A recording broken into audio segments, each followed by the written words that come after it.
listen to National Public Radio on the weekends, chances are you'll hear the voice of Hal Cannon. Hal is a regular contributor to Weekend Edition on NPR, and he and his wife, author Teresa Jordan, live right here in our area in Virgin, Utah. For NPR News, I'm Hal Cannon.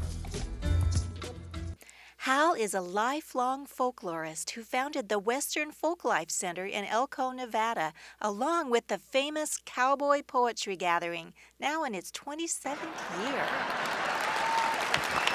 Well, I think of reincarnation, of life and death and such.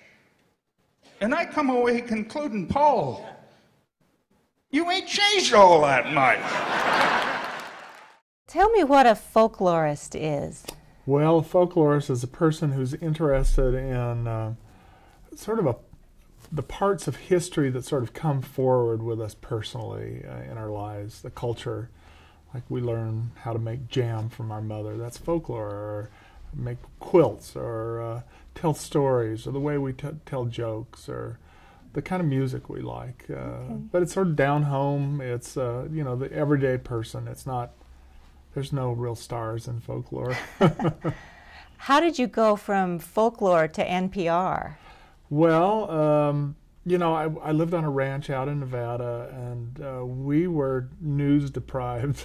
We didn't get NPR, and I had really come to love getting in-depth news and in-depth reports. So when we finally got NPR, I realized that most of the stories were about Washington and New York and LA, and I said, interesting things are happening out here in the the interior West. Maybe I could start producing things about the interior West, and so we started doing that. Hal has won numerous awards for his accomplishments in the field of folklore. 3 Wrangler Awards from the Cowboy Hall of Fame, a Will Rogers Lifetime Achievement Award, a Distinguished Alumni Award from the University of Utah, and 2 Governor's Awards, one for the arts and one for the humanities. Also, a documentary he produced called Red Rock Rondo recently won 2 Emmys.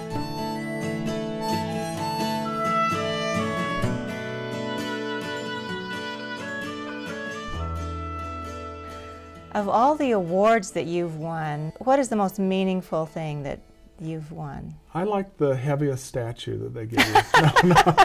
Just kidding. Awards, they're nice, but it's the work, it's being out there that I love the most. I was really moved when I got the Utah Humanities Award one year. That really meant a lot to me, and I don't even know why. I guess I was a poor student.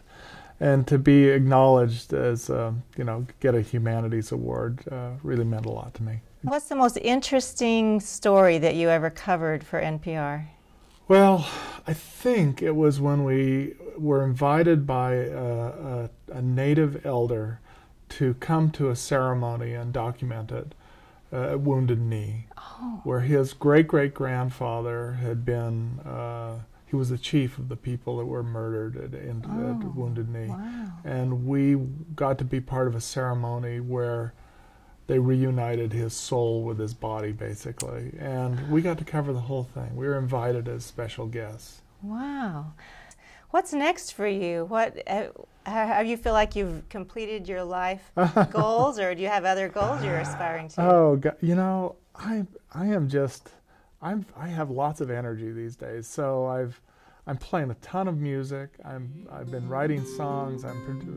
We're producing an album of my own songs. I'm playing with another group, Philip Bimstein's group. Remote control in the hand of God. Remote control in the hand of God. Change the channel with his lightning rod. Oh.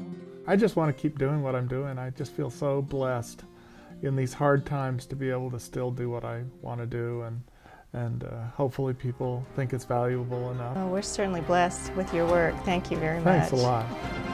I learned something else about Hal when I got to know him. He's a genuinely nice man. The world would be a better place if there were more Hal Cannons in it.